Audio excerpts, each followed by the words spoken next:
Welcome friends. सरकारी bank सही हैं या गैर बैंकिंग वित्तीय कंपनियां? इन दोनों में कौन सा ज्यादा सुरक्षित है, इसको जानने के लिए आइए हम देखते हैं इस वीडियो को। अगर आपको ये पसंद आए तो इसे लाइक, शेयर और सब्सक्राइब जरूर करेंगे। भारत में वाणिज्यिक बैंक और गैर बैंकिंग वित्तीय कंपनियां, जिन्हें एनबीएफसी कहते हैं, ये दोनों ही महत्वपूर्ण वित्तीय सेवाएं प्रदान करती हैं, लेकिन वे काफी अलग अलग नियामक ढांचों, संरचनात्मक नियमों और परिचालन सीमाओं के तहत काम करती हैं। मतलब उनके रूल्स रेगुलेशंस अलग होते हैं और उनका स्ट्रक्चर अलग होता है। तो हम उनके परिचालन में अंतर को पहले समझते हैं। पहला अंतर है मूल परिभाषा में दोनों के।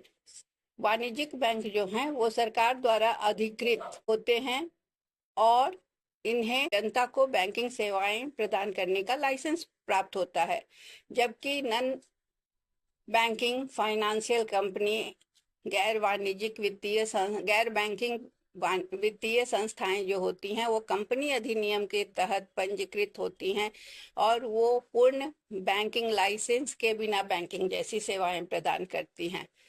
अब दूसरा है कि प्राथमिक विनियमन। या पूरी तरह से जो वाणिज्यिक बैंक है पूरी तरह से बैंकिंग विनियमन के अधिनियम 1949 के तहत काम करता है या इसके अंतर्गत शासित है। और एनबीएफसी जो है वो भारतीय रिजर्व बैंक द्वारा आरबीआई अधिनियम 1934 के अध्याय 3B में अंतर्गत विनियमित है। तीसरा अंतर है डिमांड डिपॉजिट, मांग जमा। वाणिज्यिक बैंक स्वीकार कर सकते हैं जिसमें चालू खाते, बचत खाते ये सारे शामिल होते हैं, लेकिन नॉन बैंकिंग फाइनेंशियल कंपनीज जो होती हैं ये मांग जमा स्वीकार नहीं कर सकती, केवल फिक्स डिपॉजिट स्वीकार कर सकती हैं अगर आरबीआई के द्वारा इन्हें ये विशेष अनुमति दी गई है। भुगतान और निपटान प्रणाली वाणिज्यिक बैंक का अभिन्न अंग है।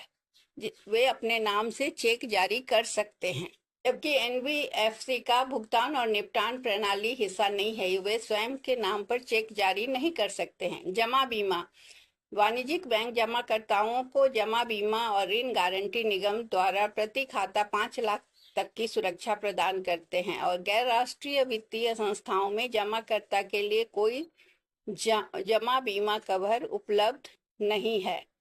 क्रेडिट सृजन, आंशिक आरक्षित बैंकिंग प्रणाली के माध्यम से वाणिज्यिक बैंक सक्रिय रूप से ऋण सृजित करते हैं, लेकिन एनबीएफसी परंपरागत बृहद आर्थिक अर्थों में ऋण सृजित नहीं करते हैं, मतलब क्रेडिट क्रिएशन नहीं करते हैं। वे विशुद्ध रूप से वित्तीय मध्यस्थ के रूप में काम करते हैं। जहाँ तक विदेशी निवेश का सवाल है, वाणिज्यिक बैंक के लिए प्रत्यक्ष विदेशी निवेश 74% तक अनुमति है। 74% तक एफडीआई आ सकता है उनमें, लेकिन एनबीएफसी में संरचित वित्तीय गतिविधियों के लिए स्वचालित मार्ग के माध्यम से 100% तक प्रत्यक्ष विदेशी निवेश की अनुमति है। तो प्रणालीगत आवश्यकताएं क्या हुई? चूंकि बैंक सार्वजनिक तरलता और मूलभूत भुगतान के अवसंरचना का प्रबंधन करते हैं, इसलिए गैर सरकारी वित्तीय संस्थानों की तुलना में वो कहीं अधिक सख्त और वैधानिक नियमों का उन्हें सामना करना पड़ता है वाणिज्यिक बैंक को। आरक्षित अनुपात जो होता है सीआरआर, बैंकों को सीआरआर और वैधानिक तरलता जिसे एसएलआर कहते हैं, तो नकद आरक्षित अनुपात सीआरआर और वैधानिक तरलता अनुपात एसएलआर का सख्ती से पालन करना अनिवार्य होता है।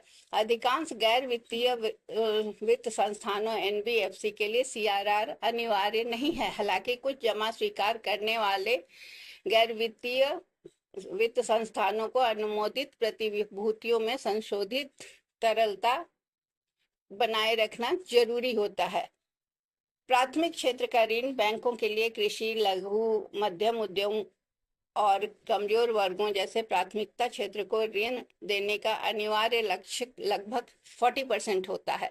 हालांकि आरबीआई ने एनबीएफसी को भी बैंकिंग मानकों के करीब लाने के लिए आकार आधारित नियम लागू किए हैं, लेकिन उनके क्षेत्र विशिष्ट जनादेश उनके वर्गीकरण जैसे सूक्ष्म वित्त संस्थान बनाम निवेश के आधार पर व्यापक रूप से भिन्न होते हैं। तो जहां पर वाणिज्यिक बैंक बेजोड़ सुरक्षा, लेन देन, आसानी और कम लागत पर ऋण प्रदान करते हैं, वहीं एनबीएफसी वित्तीय समावेशन में उत्कृष्ट हैं, लेकिन इन पे ऋण का मूल्यांकन मॉडल जो है और ऋण प्रसंस्करण में लगने वाला कम समय और उन विशिष्ट बाजारों तक व्यापक पहुंच होती है। लेकिन जहां बैंकिंग सुविधाएं उपलब्ध नहीं है, वहां पारंपरिक बैंकिंग दस्तावेजीकरण एक बाधा हो सकती है। इसलिए ये दोनों अंतर जो है इनके महत्व को बतलाता है।